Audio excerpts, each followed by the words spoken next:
Happy Sunday evening, Facebook. I hope everybody has had a great weekend. So if you're hopping on, let me know where you're coming in from. For those who don't know, my name is Alicia Blanier, and I'm coming to you live from Pennsylvania. And I help women feel unstoppable from the inside out. And I am so excited to talk to everybody tonight because this is something that I have totally been dealing with lately. And that is feeling overwhelmed. So, hey Heather, hey Melissa, hey Carrie. Thank you guys for watching. Hey Cambria. Hey Ron, Barb.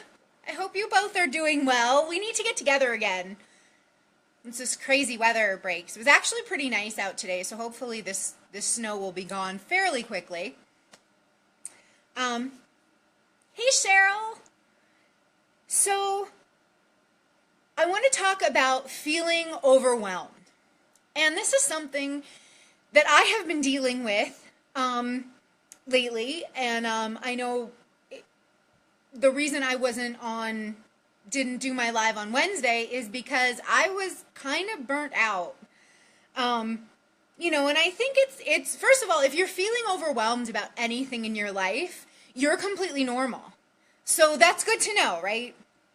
I think with anything, when we start something, so we start something new and we're all excited and it's like a rush, right? We want to dive in and we want to learn and we want to do it all. And I think we tend to run before we can walk in a lot of cases. I know that personally I did that with jumping into an online business, but I think that could happen with anything because we're excited, right?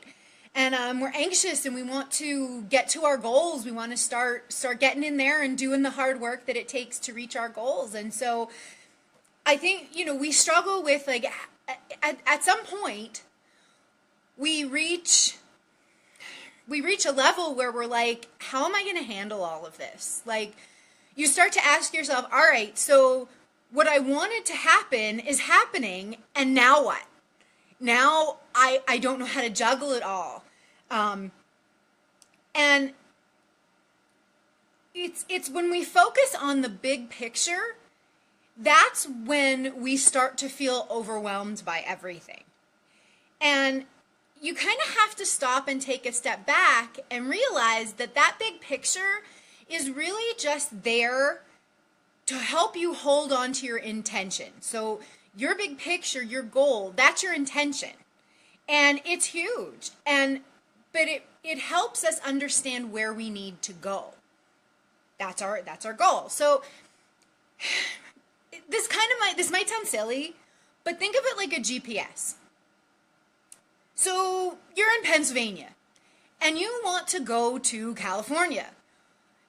You're going to have a general idea of the direction you need to head in, but you're not going to know all of the roadblocks that you might run into, the twists, the turns, the roads, the exact directions, right? So with it like a GPS, where do you start? You start with the first step. And so we understand where our inspiration and where our goals live, and that we're going to have to plan for everything once we get there, once we get to that goal, to that destination. But it all begins with the first step. So there are two things to start to kind of break it down so you're not feeling so overwhelmed. Hey Sean, hey Melanie, hey Adam, Daniel, thank you. To break it down, there are kind of two key points that you need to look at. Attention and intention. So your intention is your big picture.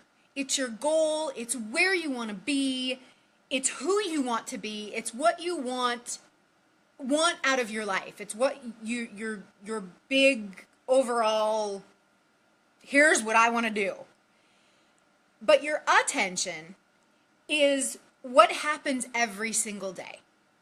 So your attention are the little steps, the baby steps that you need to take to reach your intention. Now, something very important that you have to remember about your intention, your big picture, is that you have to hold on to it without getting completely attached to the outcome. Because, and this is something that I've been struggling with personally, and if this is resonating at all, let me know, drop a comment, send me some love. But, you know, I start out with an intention, and I start toward it, and I want to get there like as soon as possible. Like, okay, I want to do this. I am definitely one of those people that wants those instant results no matter what it is. So whether it's weight loss, whether it's starting a business, whether it's, you know, getting to the top of your company that you're in, or whatever your goal is that you've set out to do, you want it to happen. I know for me, at least, I want it to happen like yesterday. So,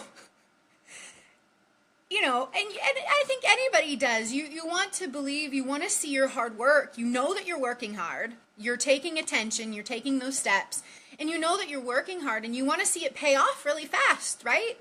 I mean, who doesn't? But in reality, no matter how much we plan, no matter how much we think we have it nailed down, like just, you know, 1, 2, 3, 4, here's what we need to do, there's something that's always going to, I don't want to say go wrong, but there's always something that's not going to go according to our plan. And so my attention is 5% off the top. Okay, that's interesting. All right. See, maybe you're not you're one of those people that you have more patience. I'll put it that. That's a good way to put it.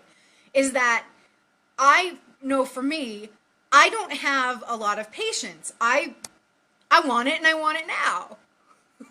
I'll be perfectly honest. And life doesn't work that way. Nothing works that way. And so when we can kind of release our feelings and ties towards like the plan that we had in place, and allow things to happen organically. So we know that we're working hard, and we need to allow whatever God's plan, the universe's plan, whatever you believe in, we have to kind of let that happen and let things take its course. And that's a hard one. That is a hard one that I have to tell myself or remind myself every single day. Because we become really focused on our way. And we want things, we had a plan, right? I had a plan. And I did A, B, and C. And so I should be at Z already. And it doesn't work that way. And another thing is that we kind of, by focusing so much on wanting everything to happen our way, we can miss awesome opportunities that happen along the way that make the journey so much more enjoyable. Guys, I don't know if anybody is familiar with Gary Vee, but I have been following him quite a lot lately. And one of the things that I love about him is that he's not so goal focused. Like he always says about buying the New York Jets. And a video I recently watched of him, he said that he actually enjoys the process of buying the New York Jets more than actually buying the New York Jets. And that really hit home for me, the fact that I think a lot of the times we become maybe a little too focused on the goal, and the goal is great. You want that intention. But you also don't want to miss the journey along the way. I mean, that's really the fun part. And you have to remember too that your journey is not going to look the same as mine. We all have our own different paths to take. So why not enjoy it?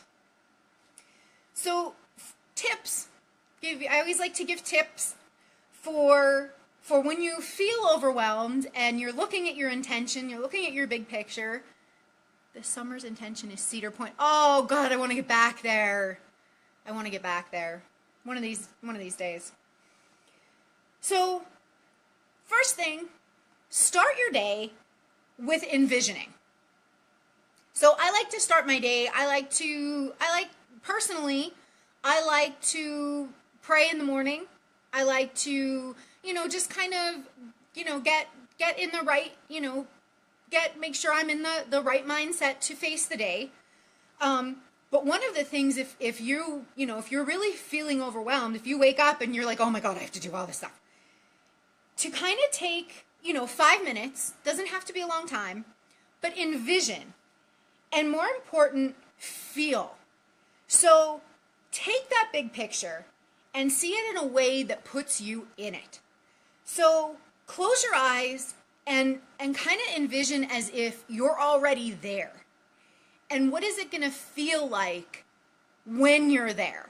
So Sean, what is it going to feel like when you're at Cedar Point this summer? And anybody, if you start a business, what is it going to feel like when you get to where you want to be in that business? What is it going to feel like when when you lose that weight? What is it going to feel like when you pay off that debt or buy that car or buy that house or anything, maybe you want to open a restaurant, maybe, put yourself in it. And really take a moment and not only envision it from a visual standpoint, but feel it. What is that going to feel like? And something I've learned is that the strongest indicators of what we're attracting in our lives are our feelings. So if we're feeling positive about something, we're going to attract positivity. If we're feeling negative about something, we're going to attract negativity. So if you look at something the goal that you have, and you're feeling overwhelmed, and that's not a good feeling, that's a negative feeling, you're going to keep feeling that way. So envision it and really feel like what is it going to be like when I hit that goal. Number 2, you have to become an incredible planner, and I struggle with this, and that's something that I've set my intention that tomorrow morning when I get up, I'm setting daily like to-do list, not to-do list, but timing. I am not good with time scheduling for what I need to do. I know what I need to get done, and I am terrible at blocking out blocks of time to do each thing that I need to do. And you have to plan your day every day. It's not about how big the action is. It's about consistency. So whether it's personal development, whether it's working out or contacting people, networking, you have to decide how much time that you're going to dedicate to that task, to that action every day, and do it. And it's non-negotiable. And you say, it doesn't, I know a lot of people, you kind of think to yourself, oh my God, I have to spend 4 hours working out. Well, okay, first of all, not everybody, your day doesn't always have to be the same amount of time that you focus on each task. You could spend an hour today, you could spend 2 hours the next day, and 10 minutes the day after. It's just the point of being, you have to be consistent with it. You can't do it one day and then skip it the next day and say, well, I'll just do it 3 times harder the day after that. Because once you break that schedule, that regimen, you're very likely not to go back to that, and you kind of become a mess again. And like I said, that's something that I'm totally working on, is time management skills. And you have to remember too, I'm going to remind you of this, to schedule self-care time in there. Fill your cup. You cannot serve from an empty cup. So always make sure that you schedule some self-care time in there to chill, disconnect, watch a movie, just, something that you do for you to rejuvenate yourself so that you can be helpful to others. And so number 2, consistency is key no matter what you're doing. Number 3, and the most important one, I think, again, I need reminders on, have faith. I mean, the difference between a successful person and an unsuccessful person is the fact that the unsuccessful person gave up too soon. And it happens. It's easier for us to get discouraged when we're doing something than encouraged a lot of times. And there's going to be times that you're going to break down. You're going to cry, you're going to be upset, and you're going to say, I can't do this. I'm not meant to do this. I don't even know why I try, But it might take a long time, but I'm telling you, don't give up before you have that breakthrough, because it will happen. It 100% will happen for you, but you just have to keep moving forward. It's all part of your journey. And the bumps, the problems, the roadblocks, they're all shaping us. They're shaping us and making us strong. They're giving us the strength to get where we need to go. So we need to really start looking at them as tests, because, once we get there, if we can't handle the kind of, say, little things that happen now when things don't go according to our plan, what are we going to do? Most of the time, depending on your intention, but let's say you're worried, you started a business. If you can't handle like the little things up front, like the no's, the rejection, all that, I think once you get to where you want to go, you're going to have a lot more to worry about than that. So if you can't handle the little things, how are you going to handle the big things? And that makes a lot of sense. It's strength building, it's faith building, it's patience, which I lack a lot of the time. So take it day by day, be consistent, and have faith is really what it comes down to. Because once you consume yourself with taking consistent action, you're going to forget about, you're going to stop living in the future. And once you stop living in the future, you're going to lose the anxiety of living in the future, because that's really where it comes from when you think about it. What do you get overwhelmed from? What do you get anxious about?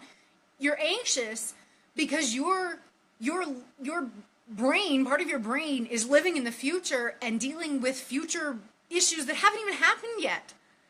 So when you start consuming your day-to-day with those consistent activities to get where you want to go, you start living in the now.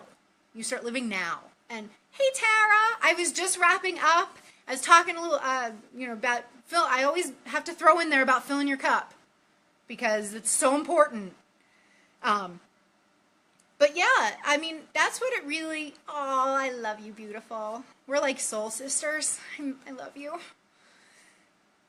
So, overwhelm. Take it day by day, be consistent, and have faith. And enjoy the process. Enjoy the journey. Let it shape you. Let it take you where you want to go. So that is my message for tonight. I'm so excited to talk about this, because I'm totally guilty of all of those things. The time management, the rushing things, totally. I'm suffering from not filling my cup. I know. I was too. Totally. And so we're working on that together. We're totally working on that together, Tara. But thank you all so much for watching, as always, for your support, for your love. I appreciate it so much. And if you feel like this could be helpful to somebody, please share it. And I will catch you again on Wednesday. So have a good night.